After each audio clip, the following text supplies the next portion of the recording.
चलो next property क्या है, हम पढ़ रहे हैं chemical properties of carbon compounds. तो कल हमने पढ़ा कंबशन और ऑक्सीडेशन। अब थर्ड प्रॉपर्टी क्या है, तो एडिशन रिएक्शन किस तरह से। जब देखो एडिशन रिएक्शन यानी क्या होता है, ऐड करना, ठीक है। तो उसी तरह से यहाँ क्या होगा, जब दो कंपाउंड में रिएक्शन होगी तो दोनों कंपाउंड में रिएक्शन होगी, क्या होगा, दोनों कंपाउंड कंबाइन होकर एक सिंगल प्रोडक्ट बनेगा। ऐड होना है ना, क्या होता है, जैसे हमने कॉम्बिनेशन रिएक्शन पढ़ा था, तो क्या होता है, टू और मोर रिएक्टेंट कंबाइन होकर एक सिंगल प्रोडक्ट बनता है, that is called combination reaction. तो combination reaction is just like addition. तो एडिशन और कॉम्बिनेशन जनरली सेम ही है, ठीक है। तो यहाँ भी क्या होगा, the reaction in which two molecules react to form a single product. आगे दिन में तो दो मॉलिक्यूल रिएक्ट होके ऐड हो जाएंगे, कंबाइन हो जाएंगे और एक सिंगल प्रोडक्ट बनेगा जिसमें दोनों भी रिएक्टेंट के एटम्स पूरे होंगे। आगे दिन में so that reaction is known as addition reaction. तो सिंपल है, एडिशन रिएक्शन क्या है, just like a combination reaction. आप ध्यान रखो कि दो मॉलिक्यूल कंबाइन हो जाते हैं और सिंगल एक प्रोडक्ट तैयार करते हैं।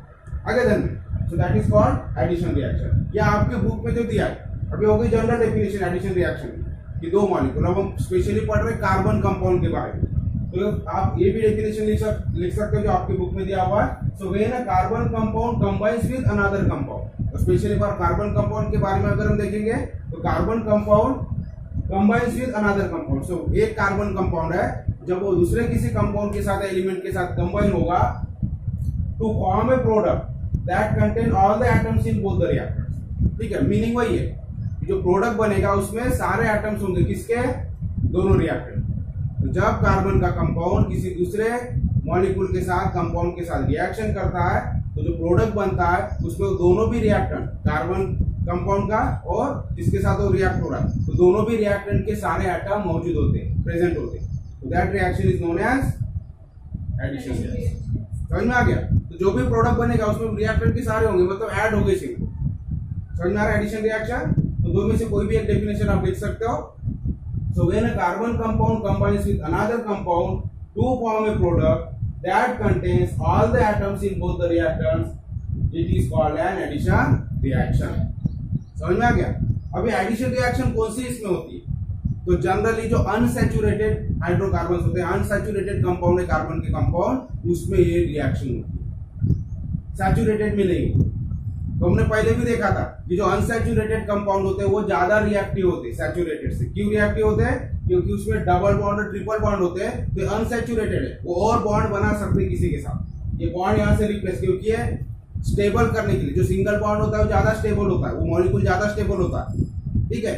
इसके पास पूरे हाइड्रोजन नहीं होने की वजह से कार्बन कार्बन में लिंकिंग हो गया, तो जैसे इसको दूसरा कोई मिल जाएगा एटम, तो ये वाला बॉन्ड जो कार्बन के बीच में डबल एक्स्ट्रा बॉन्ड है वो यहाँ से निकल के उसके साथ अटैच हो जाएगा। मतलब इसकी कैपेसिटी है अभी रिएक्शन करने की, ये चाहता है और रिएक्शन करे। समझ में आ गया, इसलिए अनसैचुरेटेड है। तो सैचुरेट होने की कोशिश करेगा, तो जो सैचुरेट होने की कोशिश करेगा वो ज्यादा रिएक्टिव रहेगा, और ऑलरेडी जो सैचुरेट है उसको करने की जरूरत है क्या, नहीं। आगे दिन में तो मोर रिएक्टिव कौन रहेंगे, हमेशा अनसैचुरेटेड कंपाउंड ज्यादा रिएक्टिव होगा। तो जो एडिशन रिएक्शन है ये भी कहाँ होती है, जनरली अनसैचुरेटेड हाइड्रोकार्बन या कार्बन के कंपाउंड में होती है, और सैचुरेटेड जब ये रिएक्शन होती है तो सैचुरेटेड कंपाउंड फॉर्म होता है। आगे दिन में so addition reactions occurs only unsaturated compounds where there are double और ट्रिपल बॉन्ड्स। तो अनसैचुरेटेड में क्या होता है, तो डबल बॉन्ड होगा या ट्रिपल बॉन्ड होगा, तो वहां एडिशन रिएक्शन होती है। आगे दिन में और आगे दिया फिर कहाँ किस जगह होती है, ये जो रिएक्शन होती है, तो addition where the addition takes place. दो रिएक्टेंट जब कार्बन के साथ कोई रिएक्टेंट हम ऐड कर रहे हैं तो रिएक्टेंट कहाँ ऐड हो रहा है, किस जगह ऐड होता है, ठीक है। So reactant adds to the carbon atoms of double bond और ट्रिपल बॉन्ड। तो जहां कार्बन में डबल बॉन्ड होता है, ट्रिपल बॉन्ड होता है, वहां पर ऐड हो जाता है जो भी रिएक्टेंट में ऐड कर रहे हैं, नया मॉलिक्यूल वहां ऐड कर रहे हैं। आगे दिन में अब एग्जाम्पल देखेंगे उसका। एग्जाम्पल लिया हमने इथीन, ठीक है, ये आपकी बुक में नहीं दिया है लेकिन समझने के लिए एग्जाम्पल हम लिखेंगे। सो इथीन का फॉर्मूला क्या है, C2H4। तो इस तरह से बॉन्डिंग होगा उसमें, C2 मतलब दो कार्बन और H4 मतलब इधर 2 हाइड्रोजन और इधर 2 हाइड्रोजन, बीच में डबल बॉन्ड। ये हो गया इथीन का फॉर्मूला, स्ट्रक्चरल फॉर्मूला। अब इसके साथ हम ब्रोमीन ऐड कर रहे हैं, ब्रोमीन की रिएक्शन कर रहे हैं। तो ब्रोमीन क्या है, Br2, ठीक है। कौन से फॉर्म में होता है, Br2 के फॉर्म में। तो Br2 मतलब दो ब्रोमीन, दो एटम मिलके एक मॉलिक्यूल बना, सो Br में इस तरह से लिंकिंग हम दिखा सकते, ठीक है। अब क्या होगा जब रिएक्शन होती है तो एडिशन कहां पर होता है, एडिशन रिएक्शन, तो ये जो दो एटम है तो एक एटम यहां ऐड हो जाता है और एक एटम यहां आगे देंगे, तो इस तरह से Br, तो ये बॉन्ड निकल जाएगा। अब ये बॉन्ड निकल के ब्रेक होके किस कहां बॉन्ड बनेगा, यहां ऐड हो जाएगा, तो इधर एक बॉन्ड बनेगा, इधर एक बॉन्ड बनेगा, तो हो जाएंगे कार्बन के 4 बॉन्ड्स और ये भी कार्बन के 4 बॉन्ड्स हो जाएंगे। तो इस तरह से एक ब्रोमीन यहां से इधर अटैच हो जाएगा और दूसरा ब्रोमीन यहां से इधर अटैच हो जाएगा, तो हमारा प्रोडक्ट क्या बनेगा, तो डबल बॉन्ड की जगह सिंगल बॉन्ड हो जाएगा और ये दोनों ऐड हो गए यहाँ पर। आगे दिन में दो एटम ब्रोमीन के क्या हो गए, ऐड हो गए, इसीलिए इस रिएक्शन को क्या बोलते हैं हम, एडिशन रिएक्शन। समझ में आ गया addition. So carbon compounds combine with another compound. So carbon compound combine with another compound or molecule to form a product that contains all the elements. ठीक है, all the atoms that contains all the atoms in both the reactor. तो दोनों reactor में जितने atom है सब वो contain करता है। यहाँ कितने हाइड्रोजन 2 है, तो देखो यहाँ पे सॉरी 1 2 3 4 है, तो यहाँ पे हाइड्रोजन का एटम 4 है, कार्बन 2 है और इधर ब्रोमीन 2 है, तो ये ब्रोमीन 2 आ गया, तो पूरे एटम्स वहां पे होते हैं एक ही, लेकिन एक ही प्रोडक्ट होता है। तो therefore it is called addition reaction. और सिंपल है, where addition takes place the reactant adds to the carbon atom, ठीक है, C double bond and triple bond. तो जहां डबल बॉन्ड और ट्रिपल बॉन्ड होगा वहीं पर ये एडिशन रिएक्शन होगी। सिंपल है, एक हाइड्रो एक बॉन्ड निकल के दो एटम, क्योंकि दो एटम जब भी एक बॉन्ड निकलता है तो दो एटम उसके साथ लिंक होंगे, आगे देखो दोनों कार्बन के साथ, और जब ये निकल जाएंगे तो यहाँ बॉन्ड हो जाएगा तैयार, जैसा हाइड्रोजन का भी हमने देखा। तो दिस इज कॉल्ड, तो आप लिख लो, डेफिनेशन लिख लो एडिशन रिएक्शन की। उसके बाद में जो पॉइंट लिख के दिया है कि एडिशन रिएक्शन किस में होता है, हमेशा अनसैचुरेटेड में होता है, सैचुरेटेड में नहीं होगा। क्यों होगा अनसैचुरेटेड में, क्योंकि इस तरह से डबल बॉन्ड को ब्रेक करके वहां पे एडिशन हो जाएगा, या ट्रिपल बॉन्ड है तो ट्रिपल बॉन्ड को ब्रेक करके वहां एडिशन हो जाएगा नया एटम। आगे देन तो नोट कर लो एग्जांपल।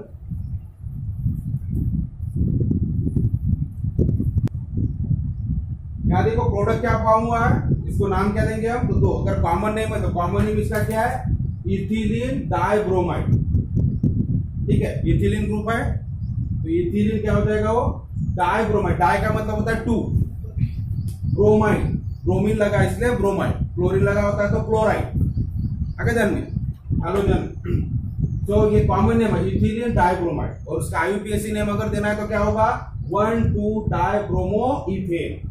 दो कार्बन एटम है, सिंगल बॉन्ड है, तो कौन सा होगा, पेरेंट नेम इथेन, ठीक है, इसलिए पेरेंट नेम इथेन, और क्या लगा है, ब्रोमीन, हैलोजन लगा है, तो इसको हम प्रीफिक्स लगाते हैं। अब कितने ब्रोमीन है, 2 है, 1 2, इसलिए क्या लिखा हमने, डाइब्रोमो, अगर सिंगल होता तो ब्रोमो बोलते थे, तो ये क्या हो गया, डाइब्रोमो इथेन। अब पोजीशन लिखना है, तो 1 2 कहां पर है, 1 2, कार्बन को अगर हम नंबर ही देंगे तो इधर से भी स्टार्ट करेंगे तो 1 2 है, इधर से भी स्टार्ट करेंगे तो 1 2, इसलिए 1 2 डाइब्रोमो इथेन, तो ये हो गया इसका नाम।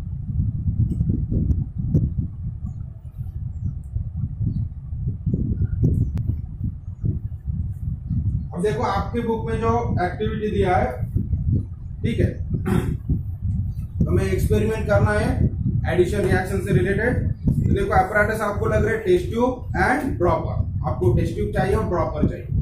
देन केमिकल्स क्या क्या लेना है हमें, tincture iodine, bromine water, liquefied वनस्पति घी, वेरियस वेजिटेबल ऑयल्स, ठीक है, वेजिटेबल ऑयल लेने कौन से होते हैं, जो हम घर में खाना वगैरह पकाने के लिए यूज करते हैं, ठीक है, वेजिटेबल ऑयल्स, पीनट ऑयल हो गया, सैफ्लॉवर ऑयल हो गया, सनफ्लावर ऑयल हो गया, ओलिव ऑयल वगैरह, जो ये सारे वेजिटेबल ऑयल्स में आते हैं। देन प्रोसीजर देखो क्या करना है, तो 1 बाय 1 एक एक ऑयल आपको, 2-4 जो ऑयल आपने लिए सैंपल के लिए, ठीक है, तो उसमें से 1 बाय 1 हमें लेना है। Take 4 ml of oil in a test tube, तो एक ऑयल हमने ले लिया वेजिटेबल ऑयल को ही टेस्ट ट्यूब के अंदर, and add 4 drops of tincture iodine और ब्रोमीन वाटर। तो दो में से एक तो टिंचर आयोडीन हमें लेना है या ब्रोमीन वाटर, ठीक है। तो टेस्ट ट्यूब में हमने ऑयल ले लिया, ठीक है, जो भी हमारे पास सैंपल है 3-4 उसमें से, और उस ऑयल में हमें अब क्या ऐड करना है, 4 ड्रॉप्स ऑफ टिंचर आयोडीन, एक तो टिंचर आयोडीन या फिर ब्रोमीन वाटर, ठीक है, ऐड कर लिया हमने। Check the test tube, find out whether the original colour of bromine और आयोडीन डिसअपियर और not. Repeat the same procedure using other oils and vanaspati ghee. तो क्या है, समझ में आ गया? एक टेस्ट ट्यूब लिया हमने, टेस्ट ट्यूब में ऑयल लिया कुछ, ठीक है, 4 ml ऑयल लिया और उसमें हमने 4 ड्रॉप्स टिंचर आयोडीन की डाल दी या फिर ब्रोमीन, दो में से कोई एक ऑयल में, और फिर उसको अच्छी तरह से हमने टेस्ट ट्यूब को शेक कर लिया। अब हमें ऑब्जर्व करना है कि जो ओरिजिनल कलर है, टिंचर आयोडीन अगर डाला है तो उसका ओरिजिनल कलर चेंज हो रहा है क्या, या फिर अगर ब्रोमीन वाटर डाला है तो उसका कलर चेंज हो रहा है। ठीक है, दोनों का कलर अलग होगा, टिंचर आयोडीन और, तो जब कलर हम सोल्यूशन में टेस्ट ट्यूब में डालेंगे, ऑयल में मिक्स करेंगे टिंचर आयोडीन या ब्रोमीन वाटर, तो हमें चेक करना है कलर में कुछ चेंज हो रहा है क्या। और सेम प्रोसेस फिर दूसरे ऑयल के लिए और वनस्पति घी के लिए भी हमें ट्राई करना। ठीक है, in the above activity the observation of the disappearing or diminishing color of bromine or iodine indicate that bromine iodine is used up। अगर ये ऑयल में डालने के बाद अगर ये टिंचर आयोडीन बोलो या ब्रोमीन वाटर का कलर अगर चेंज होता है, इसका मतलब क्या है, कलर चेंज होना मतलब रिएक्शन हो रही है, कुछ तो भी हो रहा है वहां, ठीक है, यूज हो रहा है उसमें। दिस मीन्स दैट ब्रोमीन और iodine has undergone a reaction with the concern substance. इसका मतलब क्या होगा, अगर कलर चेंज होते हुए समझ दिखता है, ऑब्जर्वेशन आता है, तो क्या समझेंगे हम कि ब्रोमीन वाटर या जो आयोडीन है वो रिएक्शन कर रहा, ठीक है, it undergoes reaction with the oil. ठीक है, this reaction is an addition reaction. इस रिएक्शन को हमने एडिशन रिएक्शन बोला है। ठीक है, तो डेफिनेशन है, when a carbon compound combines with another compound to form a product that contains all the atoms in both the reactants, it is called an addition reaction. Unsaturated compounds contain a multiple bond और their function group, they undergo addition reaction to form saturated compounds as the product। ठीक है, तो addition reaction किसमें होती है, unsaturated compounds में होती है। The addition reaction of an unsaturated compounds with iodine or bromine takes place instantaneously at room temperature। तो बहुत जल्दी होता है बोलते। The addition reaction है, the addition reaction with unsaturated compound takes place instantaneously, मतलब जल्दी हो जाता है, तुरंत हो जाते हैं, at room temperature। ठीक है, नॉर्मल टेम्परेचर पे भी ये इंस्टेंटेनियसली रिएक्शन हो जाती है, किसकी, ब्रोमीन की और इसकी, किसके, एडिशन रिएक्शन किसके साथ, अनसैचुरेटेड कंपाउंड्स के साथ। Moreover the colour change can be felt by eyes, और हम इजीली वो टेस्ट ट्यूब में जो कलर चेंज हो रहा है ब्रोमीन वाटर का या आयोडीन का जो कलर चेंज हो रहा है वो भी हम नोटिस कर सकते। ठीक है, therefore this reaction is used as a test for a detection of multiple bond or carbon compound in a carbon compound। तो ये जो टेस्ट है, कौन सी टेस्ट, ब्रोमीन वाटर या आयोडीन की टेस्ट, ये हमें एक टेस्ट करके हम यूज कर सकते हैं, किसके लिए, चेक करने के लिए कि जो कार्बन कंपाउंड है वो अनसैचुरेटेड है या सैचुरेटेड है, ये फाइंड करने के लिए। आगे दिन में एक टेस्ट करके यूज कर सकते हैं। अगर आपको कोई कंपाउंड दे दिया और आपको क्वेश्चन पूछा गया कि find whether this carbon compound is saturated और अनसैचुरेटेड, तो अनसैचुरेटेड का मतलब क्या होगा, डबल या ट्रिपल बॉन्ड होंगे, और सैचुरेटेड का मतलब सिंगल बॉन्ड। तो हमें टेस्ट कैसे पता चलेगी, तो अगर ये जो आयोडीन हम डाल रहे हैं या ब्रोमीन वाटर उसमें डाल रहे हैं, इसका कलर चेंज होता है, तो हम बोलेंगे ये क्या है, अनसैचुरेटेड कंपाउंड है या डबल या ट्रिपल बॉन्ड वाला कंपाउंड। और अगर कलर चेंज नहीं होता तो क्या बोलेंगे, इट इज ए सैचुरेटेड, क्योंकि हमने क्या देखा, एडिशन रिएक्शन किसमें होती है, सिर्फ अनसैचुरेटेड, जहां डबल और ट्रिपल बॉन्ड है। तो ये चेक करने के लिए whether the carbon compound is contain double bond और ट्रिपल बॉन्ड और it is unsaturated, this is the test. ठीक है, so by this test, by adding iodine or bromine water, if the color of bromine or iodine changes, then we can confirm that it is a unsaturated compound, or given hydrocarbon or given carbon compound is unsaturated, it contains double or triple bonds।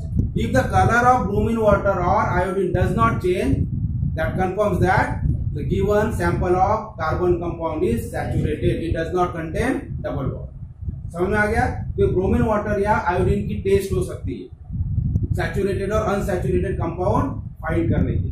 ठीक है, so in the above activity the colour of iodine और bromine disappears in the reaction between oil and iodine.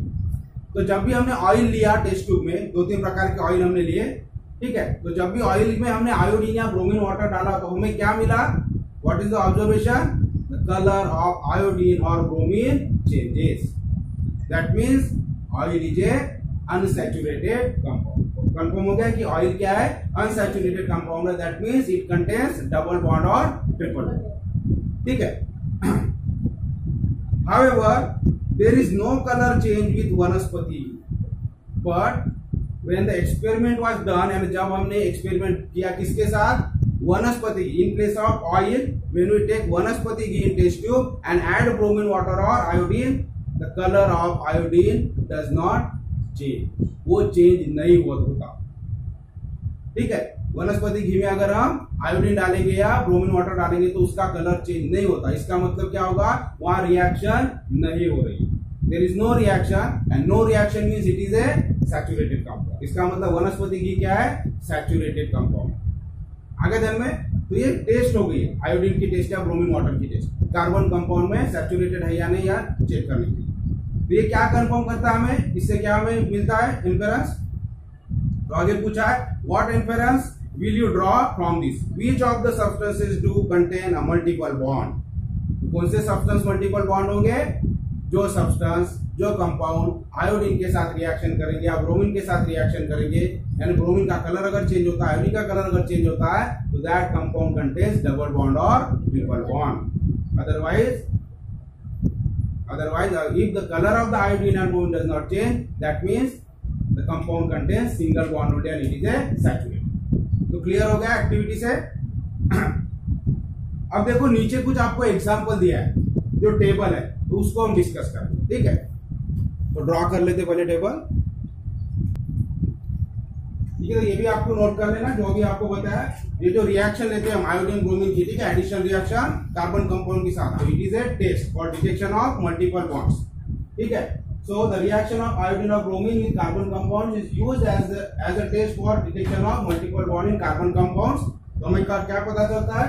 As the carbon compounds having multiple bond undergo addition reaction, तो multiple bond क्या होते हैं? वही addition reaction हो जाते हैं। If color of iodine or bromine disappears, ठीक है, तो कलर अगर disappear होता है in the reaction, और यहाँ then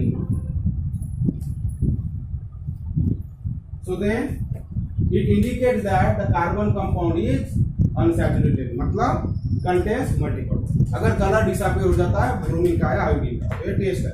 अब हम कुछ एग्जांपल देखेंगे, आपके बुक में दिया हुआ है, एक टेबल दिया हुआ है, तो नेम दिए हुए हैं, ठीक है, कार्बन कंपाउंड के, उसका मॉलिक्यूलर फार्मूला दिया है, हमें number of C double bond C, मतलब डबल बॉन्ड जहां कार्बन के एटम ऐसे कितने हैं वो हमें यहाँ लिखना है, और विल इट डीकलराइज I2, तो क्या I2 का कलर डीकलराइज हो जाएगा यानी डिसअपीयर हो जाएगा? तो किसमें होता है डिसअपीयर? I2 किसके? I2 यानी आयोडीन। आयोडीन किसके साथ रिएक्शन करेगा? अनसैचुरेटेड के साथ, ठीक है। तो हमें ऑलरेडी हमारे पास मॉलिक्यूलर फार्मूला दिया हुआ, तो इससे भी हमें पता चलता है मॉलिक्यूलर फार्मूला से कि कौन सा कंपाउंड सैचुरेटेड है और कौन सा अनसैचुरेटेड, यानी कहाँ डबल बॉन्ड होगा और कहाँ सिंगल बॉन्ड होगा, फार्मूला से। क्योंकि हमारा अल्कीन का और अल्काइन का अलग अलग फार्मूला हमने लिखा। सिंगल बॉन्ड होगे तो क्या फार्मूला होगा, डबल बॉन्ड होगे तो क्या फार्मूला होगा, और ट्रिपल बॉन्ड होगे तो क्या फार्मूला होगा, ये ऑलरेडी हम पढ़ चुके हैं। तो उसी के ऊपर से यहाँ भी करना। अब यहाँ उल्टा है, ठीक है, अगर डबल बॉन्ड तो हमें ये एक्टिविटी क्या दिखाता है? अनसैचुरेटेड कंपाउंड है होगा तभी आयोडीन के साथ रिएक्शन होगी। तो यहाँ फाइंड करना है कौन सा अनसैचुरेटेड है। अगर डबल बॉन्ड मिल जाता है, सी डबल बॉन्ड सी, तो अनसैचुरेटेड होगा, तो इधर आंसर क्या हो जाएगा? वहां पर इसका कलर डीकलराइज हो जाएगा I2 का, यस और नो हमें वहां लिखना, ठीक है। अब देखो पहला है C17 और S35 और COH, स्टेरिक एसिड है ये। अब देखो C17 है, S35 है, कौन से फार्मूले में आएगा? 17 2 34 प्लस 1 हो गया, क्योंकि एक कार्बन किसने, एक हाइड्रोजन किसने रिप्लेस किया है? COH, ठीक है। तो ये होना चाहिए था C17 और H36, ठीक है। 17 2 कौन सा फार्मूला? CnH2n+2, इस फार्मूला का ये अल्केन का सिंगल बॉन्ड वाला।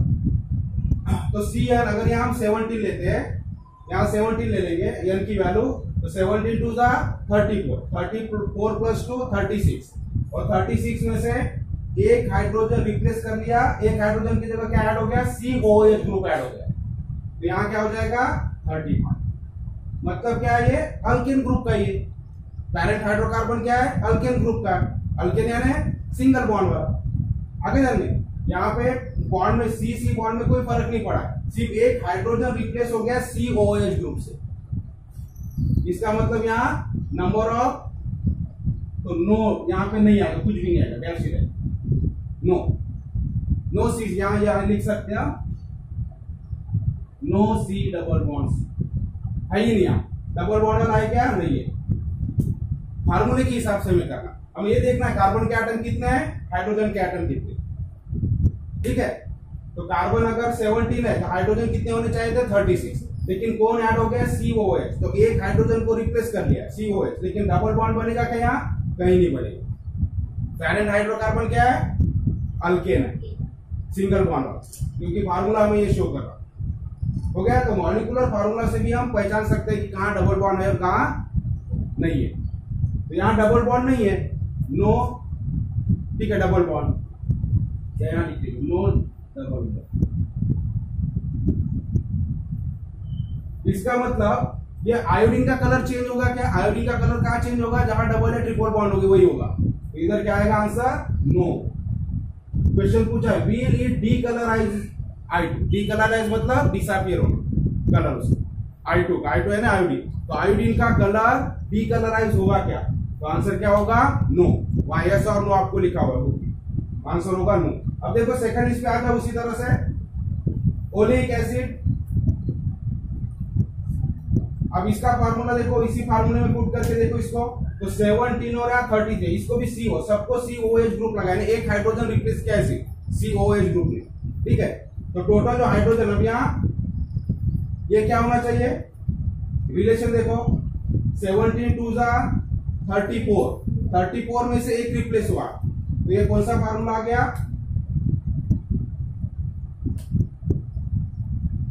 अगर हम यहाँ 17 लेते तो 17 2 क्या होना चाहिए, 34, यानी ये मेन हाइड्रोकार्बन है, और उसमें का एक हाइड्रोजन किसने रिप्लेस कर लिया, ये ग्रुप ने, COOH ग्रुप ने, ठीक है। तो यहाँ क्या हो गया 30 है, तो ओरिजिनल हाइड्रोकार्बन क्या हो गया, ये वाला, ये फार्मूला वाला समझ आ गया, CnH2n। तो CnH2n किसका फार्मूला है, अल्कीन का। इसका मतलब ये जो पैरेंट हाइड्रोकार्बन है ये कौन सी ग्रुप में है, अल्कीन में। अल्कीन यानी डबल बॉन्ड, ठीक है, एक ही बॉन्ड यहाँ बढ़ गया, एक ही। तो क्या लिखेंगे, 1 C double bond C double bond C double bond, तो एक रहेगा, एक जगह कहीं तो भी डबल बॉन्ड रहेगा। इसका मतलब I2 का डीकलराइजेशन होगा, क्योंकि यहाँ डबल बॉन्ड है, तो I2 का कलर डिसअपीयर होगा। तो यहाँ क्या लिखेंगे हम, यस। अब थर्ड इस पे आ जाओ, क्लाइमेटिक एसिड। देखो क्लाइमेटिक एसिड में फिर से 15 है और उधर 31 है, सो 15 2 30, लेकिन 30 से ज्यादा है, मतलब कौन सी इसमें आएगा, कौन सी इसमें आना चाहिए, अल्केन वाले ग्रुप में। कम होते तो अल्कीन में आते, डबल से ज्यादा है, तो फिर से CnH2n+2 के फार्मूले में, तो 15 है तो C15, और H कितने होना चाहिए, 30 होना चाहिए, लेकिन यहाँ 31 है, सॉरी ये 32 होना चाहिए इस फार्मूले के हिसाब से, ठीक है। 15 2 30, 30 + 2 32 होना चाहिए, लेकिन एक किसने रिप्लेस कर दिया, ये ग्रुप ने, COOH ग्रुप, तो एक रिप्लेस कर लिया, इसलिए यहाँ 31 हो गए। तो कौन सा फार्मूला में आ रही है, फिर से CnH2n+2 वाली फार्मूला, यानी अल्केन। तो पैरेंट हाइड्रोकार्बन अल्केन है, तो यहाँ डबल बॉन्ड होगा क्या, नहीं होगा, तो हम लिखेंगे फिर से no double bond, no carbon carbon double bond. और इधर भी क्या आएगा, अगर डबल बॉन्ड नहीं है इसका मतलब रिएक्शन नहीं होगी, तो आयोडीन का कलर चेंज नहीं होगा, डीकलराइज नहीं होगा, नो। अभी फोर्थ पे आ जाओ, लिनोलेइक एसिड। फिर से ऑब्जर्व करो, यहाँ फिर 17 है और 17 2 34 होता है, लेकिन यहाँ 34 से बहुत नीचे। यहाँ देखो थोड़ा सा, क्योंकि हमें यहाँ number of double bond find करना। अब देखो ऑलरेडी 17 यहाँ भी है, 17 यहाँ भी हमने देखा, ठीक है। तो तो यहाँ फार्मूला कौन सा लगाएंगे, डबल बॉन्ड है ना अल्कीन वाला फार्मूला, CnH2n वाला से करके देखेंगे। तो CnH2n के फार्मूले के हिसाब से क्या होगा, 72 का 34 और एक हाइड्रोजन COH ने रिप्लेस कर लिया, तो यहाँ होना चाहिए 33 जैसा कि हमें मिला। तो सिंगल 1 डबल बॉन्ड, दो कार्बन के बीच में डबल बॉन्ड मिला, एक ही बार मिला है, सो 1 डबल बॉन्ड। अब यहाँ क्या हो रहा है देखो, अगर 33 है तो 1 डबल बॉन्ड है, अब 33 में से फिर से 2 हाइड्रोजन कम हो गए। तो जब 2 हाइड्रोजन कम होता है इसका मतलब क्या होता है, कहीं तो भी और एक डबल बॉन्ड बन गया। समझ में आ रहा है, जब भी एक बॉन्ड एक्स्ट्रा कार्बन के बीच में बनता है तो 2 हाइड्रोजन लेस हो जाते हैं। अब इसमें कंपैरिजन करो आप दोनों, या 17 है 33, इसके हिसाब से अगर एक हाइड्रोजन रिप्लेस हो गया और COH ग्रुप वहां अटैच हो गया तो इस तरह से फार्मूला बनेगा 33। लेकिन फिर से 2 हाइड्रोजन कम हो गए, मतलब कहीं तो भी और 2 कार्बन एटम के बीच में डबल बॉन्ड तैयार हो, अब 2 हाइड्रोजन कम हो गए। तो कितने हमें मिलेंगे डबल बॉन्ड, 2 मिलेंगे, 2 डबल बॉन्ड। ठीक है, 2 जगह होगा, तो यहां लिखेंगे हम 2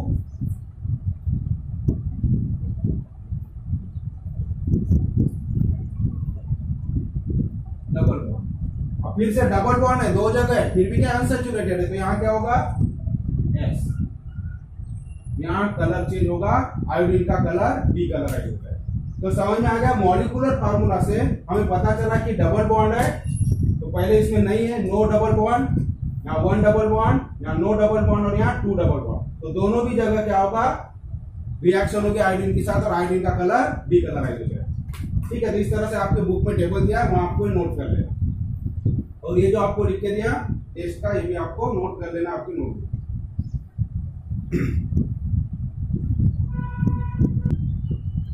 अब देखो, हमने अब देखा जो एक्टिविटी में भी देखा कि आयोडीन और ब्रोमीन के साथ अनसैचुरेटेड हाइड्रोकार्बन से अनसैचुरेटेड कार्बन के कंपाउंड्स क्या करते हैं, रिएक्शन करते हैं। उसी तरह से ये अनसैचुरेटेड हाइड्रोकार्बन हाइड्रोजन के साथ भी रिएक्शन कर सकते हैं। ठीक है, स्पेशल कंडीशन मतलब कैटालिस्ट अगर यूज करेंगे हम, तो स्पेशल कंडीशन में कैटालिस्ट के प्रेजेंस में ये अनसैचुरेटेड कंपाउंड हाइड्रोजन के साथ रिएक्शन करके सैचुरेटेड कंपाउंड में कन्वर्ट हो जाता है, फॉर्म है saturated compound. So the unsaturated compound can also undergo addition reaction with hydrogen. So hydrogen के साथ एडिशन रिएक्शन हो जाएगा ना, हाइड्रोजन उसमें ऐड हो जाएगा in presence of catalyst to form a saturated compound, और कहाँ में कन्वर्ट हो जाएगा है, सैचुरेटेड कंपाउंड में कन्वर्ट हो जाएगा। Example, addition of hydrogen molecule to ethyne. अगर हम इथिन का एग्जांपल है, डबल बॉन्ड होता है इथिन में, ठीक है, अनसैचुरेटेड कंपाउंड है, तो जब हम हाइड्रोजन के साथ इसकी रिएक्शन करेंगे, निकेल एज ए कैटालिस्ट हम यूज कर रहे हैं, हीट प्रोवाइड कर रहे हैं स्पेशल कंडीशन में, तो क्या हमें मिलेगा, इथेन फॉर्म हो। इथेन क्या है, सैचुरेटेड हो। अब किस तरह से होता है एडिशन, तो हाइड्रोजन ऐड करें मतलब H2 होता है, H2 का मतलब 2H, 2 हाइड्रोजन के एटम एक दूसरे से बॉन्ड है, तो क्या होगा, यहाँ एक हाइड्रोजन यहाँ अटैच हो जाएगा, डबल बॉन्ड है उसमें से एक बॉन्ड निकल जाएगा, तो इधर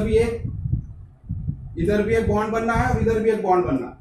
ठीक है, बैलेंस पूरी करने के लिए, तो एक एटम हाइड्रोजन का यहाँ लिंक हो जाएगा, एक हाइड्रोजन यहाँ ऐड हो जाएगा। आगे चलेंगे, इस तरह से क्या बनेगा, ये सिंगल बॉन्ड हो जाएगा और एक हाइड्रोजन यहाँ अटैच हो जाएंगे। इस तरह से सैचुरेटेड कंपाउंड इथेन तैयार हो जाएगा। तो समझ में आ गया, जिस तरह से आयोडीन ब्रोमीन एडिशन रिएक्शन करते हैं, उसी तरह से हाइड्रोजन भी या अनसैचुरेटेड कंपाउंड हाइड्रोजन के साथ भी रिएक्शन कर सकते हैं इन प्रेजेंस ऑफ कैटलिस्ट। ठीक है, तो ये जो प्रोसेस है हाइड्रोजन ऐड करने की, इसको क्या बोला जाता है, हाइड्रोजिनेशन। इसको क्या बोलते हैं हम, हाइड्रोजिनेशन। तो और एक एग्जांपल इसका दे सकते हैं। अब हमने कल इस एक्टिविटी में क्या एग्जांपल लिया था, तो कुछ दिन पहले हमने पढ़ा था कौन सी चैप्टर, केमिकल रिएक्शन, उसमें एक रिएक्शन आई थी, oil, vegetable oil plus hydrogen, तो क्या मिलता हमें, वनस्पति। आगे देंगे, तो that is also addition reaction. तो वेजिटेबल ऑयल क्या है, अनसैचुरेटेड हाइड्रोकार्बन है, अनसैचुरेटेड कार्बन का कंपाउंड है, और उसका हम हाइड्रोजिनेशन करते हैं, हाइड्रोजन के साथ रिएक्शन करेंगे इन presence of nickel catalyst, heat उसको देंगे 60 डिग्री सेल्सियस वगैरह कुछ था उसको, ठीक है, हमने देखा था। तो क्या तैयार होता है उससे, वनस्पति। वनस्पति घी क्या है, सैचुरेटेड कंपाउंड है। अब ये जो एक्टिविटी हमने देखा इधर, तो हमने ऑयल के साथ देखा, ऑयल में अगर हम ये आयोडीन या ब्रोमीन वाटर ऐड करेंगे तो आयोडीन का कलर डिसअपियर हो रहा है या ब्रोमीन वाटर का कलर डिसअपियर हो रहा है, मतलब हमें शो हो रहा है इंडिकेट हो रहा है कि ऑयल अनसैचुरेटेड कंपाउंड है। लेकिन अगर वनस्पति घी को हम टेस्ट ट्यूब में लेते और वनस्पति घी में हम ये ब्रोमीन वाटर या आयोडीन डालेंगे तो आयोडीन का कलर चेंज नहीं होगा, कलर डिसअपियर नहीं होगा। दैट मीन्स वनस्पति घी इज सैचुरेटेड कंपाउंड। ठीक है, तो ऑयल से ही जो वेजिटेबल ऑयल होता है उसका हाइड्रोजनेशन करते हैं इसी तरह से। तो वेजिटेबल ऑयल में डबल बॉन्ड होगा कहीं, ठीक है, तो उसका हाइड्रोजनेशन करने से डबल बॉन्ड सिंगल बॉन्ड में कन्वर्ट हो जाता है और इस तरह से वनस्पति घी तैयार होता है। ठीक है, तो रिएक्शन ऑलरेडी हम देख चुके पहले भी। Vegetable oil hydrogenation and H2 nickel, यहाँ लिखेंगे निकेल और हीट, जो कैटालिस्ट यूज करते हैं कंडीशन यूज करते हैं तो हमें मिलता है वनस्पति घी। आगे जाने तो देखो आपकी बुक में भी दिया है, this reaction is use for hydrogenation of vegetable oil in presence of nickel catalyst. तो ये जो रिएक्शन है एडिशन रिएक्शन हाइड्रोजन के साथ, ठीक है, तो हाइड्रोजनेशन वनस्पति घी बनाने के लिए यूज किया जाता है। You have seen in the above activity that iodine test indicates presence of multiple bond in the molecule of oils, while वनस्पति घी is found to be saturated। ठीक है, तो जब वनस्पति घी के साथ हमने टेस्ट किया तो सैचुरेटेड मिला, वहां कलर चेंज नहीं हुआ आयोडीन का। The molecules of vegetable oil contains long and unsaturated carbon chain। तो वेजिटेबल ऑयल की चेन बहुत लॉन्ग होती है कार्बन की चेन और वो अनसैचुरेटेड होती है। Hydrogenation transforms them into saturated chain, और हाइड्रोजनेशन से क्या होगा, ये जहां भी डबल बॉन्ड होगा ये डबल बॉन्ड क्या हो जाएंगे, सिंगल बॉन्ड में कन्वर्ट हो जाएंगे, हाइड्रोजन वहां ऐड हो जाएगा। ठीक है, एंड देयर बाय वनस्पति घी इज फॉर्म। और इस तरह से जब वो ऑयल जो वेजिटेबल ऑयल है जो अनसैचुरेटेड है वो जब सैचुरेटेड फॉर्म में कन्वर्ट हो जाता है उसका हाइड्रोजन मिल जाते हैं तो क्या बन जाता है, वनस्पति घी। समझ में आ गया। अब यहाँ जनरल इंफॉर्मेशन के लिए आपको दिया है, unsaturated fats containing double bonds are healthy.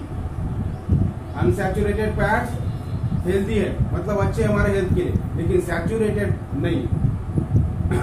While saturated fats are harmful to the health, इसलिए वनस्पति घी नहीं खाना चाहिए जो डालडा वाल्डा आपके मार्केट में मिलता है। ठीक है, वो हमारे हेल्थ के लिए अच्छा नहीं है because it is a saturated. और बाकी ऑयल वगैरह जो हम डेली यूज कर रहे हैं तो कंपेयर टू बेटर है। ठीक है, डालडा सैचुरेटेड से अनसैचुरेटेड हमारे हेल्थ के लिए अच्छा होता है। ठीक है, तो इस तरह से एडिशन रिएक्शन हमने देखा। अभी नेक्स्ट है सब्स्टिट्यूशन रिएक्शन। तो आप नोट कर लो एग्जांपल, एडिशन रिएक्शन हाइड्रोजन के साथ में अनसैचुरेटेड कंपाउंड और एग्जांपल।